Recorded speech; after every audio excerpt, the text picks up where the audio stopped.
Have you ever stopped to think about what money really is?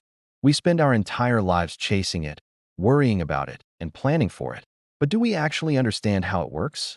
It's not just the paper in your wallet or the numbers on your screen. It's a system, a language, and a powerful tool that shapes our world. Today, we're going to demystify money, from its ancient origins to its digital future, and I promise, by the end of this, you'll see your finances in a whole new light. So let's travel back in time, way back before coins and cash. Imagine a small village where one person grows wheat, another raises chickens, and a third makes pottery. If the wheat farmer wants eggs, they can just trade some wheat for some eggs. Simple, right? This is called bartering. But what if the chicken farmer doesn't need wheat? What if they want a pot, but the potter doesn't want eggs? This is the coincidence of wants problem, and it makes bartering really inefficient. To solve this, societies started using something called commodity money. This was an item that everyone agreed had value. Think salt, seashells, cattle, or even giant stone wheels on the island of Yap. These things were useful, but they were also a hassle. Carrying around a cow to buy bread isn't exactly convenient. So, humanity needed a better solution. This is where precious metals like gold and silver came in. They were durable, divisible, portable, and rare enough to be valuable. People started minting coins with specific weights and purities, which made trade a whole lot easier. You no longer had to lug around sacks of grain. You could just carry a few gold coins. This was the birth of currency as we know it, a standardized medium of exchange. For centuries, the value of money was tied directly to the value of the precious metal it was made from. This is known as a gold standard. But carrying around a lot of gold was still risky and heavy. So, goldsmiths, who had secure vaults, started offering a service. People would deposit their gold with the goldsmith and get a paper receipt, like a certificate of deposit. These receipts were way easier and safer to carry around. Soon enough, instead of going back to the goldsmith to get their gold for every transaction, people just started trading the paper receipts directly. Here, this paper is good for 1 ounce of gold. And just like that, paper money was born. Now, here's where it gets really interesting. The goldsmiths noticed that people rarely came to withdraw all their gold at once. So, they had a clever idea. They thought, what if we issue more receipts than the gold we actually have in our vault? They could lend out these extra receipts and charge interest, making a profit. This was the beginning of what we call fractional reserve banking. The bank, or the goldsmith in this case, only holds a fraction of the total deposits in actual reserve. This system is the foundation of modern banking. When you deposit money in a bank, they don't just lock it in a vault. They are legally required to keep a certain percentage, called the reserve requirement, but they lend out the rest. Let's say you deposit $1,000, and the reserve requirement is 10%. The bank keeps $100 and can lend out $900 to someone else. That person then spends the $900, and it gets deposited into another bank.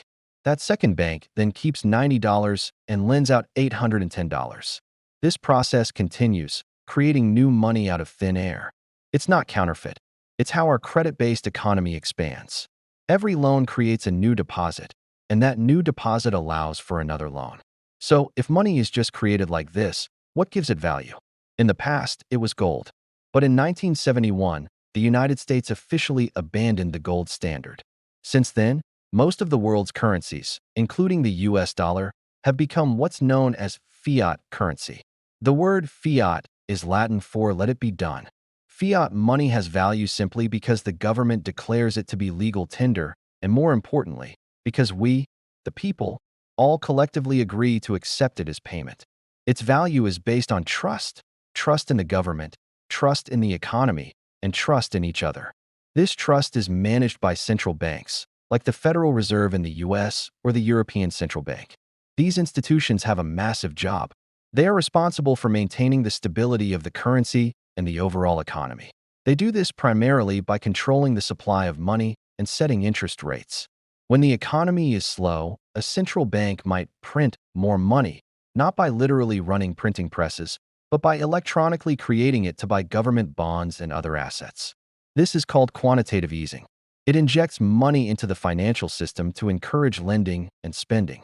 They might also lower interest rates, making it cheaper for businesses to borrow and invest, and for people to buy homes and cars.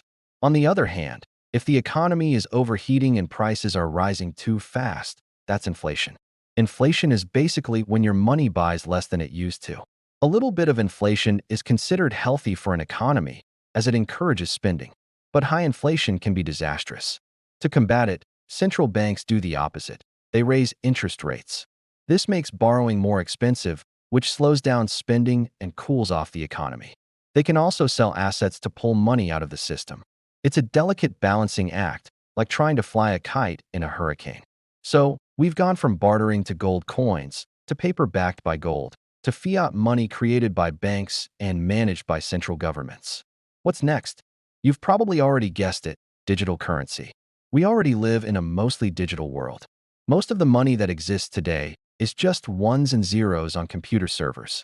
When you use your credit card or send a bank transfer, no physical cash is moving around. But the future is even more digital. We're seeing the rise of cryptocurrencies like Bitcoin and Ethereum. These are decentralized digital currencies, meaning they aren't controlled by any single bank or government. They operate on a technology called blockchain, which is a secure and transparent public ledger. The idea is to create a more open, global, and censorship-resistant financial system. At the same time, central banks are exploring their own digital currencies, known as CBDCs, or central bank digital currencies. Think of it as a digital version of the dollar, issued directly by the central bank. This could make payments faster and cheaper, but it also raises questions about privacy and government control. So, where does that leave you and me in all this? Understanding how money works is the first step toward mastering your own finances. It's not just some magical force, it's a system with rules. When you understand that money is created through debt, you realize the importance of managing your own debt wisely. When you understand inflation, you see why simply saving cash isn't enough. You need to invest to make your money grow faster than prices are rising. This knowledge empowers you. It helps you make better decisions about saving, investing, and borrowing. It allows you to see through the headlines and understand what it really means when the Fed raises interest rates or the government talks about stimulus. You're no longer just a passenger in the economy. You're an informed participant. The world of money is constantly evolving, from seashells to blockchain. But the fundamental principles remain the same. Money is a tool for exchanging value, a system built on trust, and a powerful force that shapes our lives. By understanding its inner workings, you can learn to use this tool effectively to build the life you want. Thanks for sticking with me through this deep dive into the world of money. I hope it's given you a new perspective. If you found this helpful, please hit that like button and subscribe for more content that makes complex topics simple. Let me know in the comments what you'd like to learn about next. See you in the next video.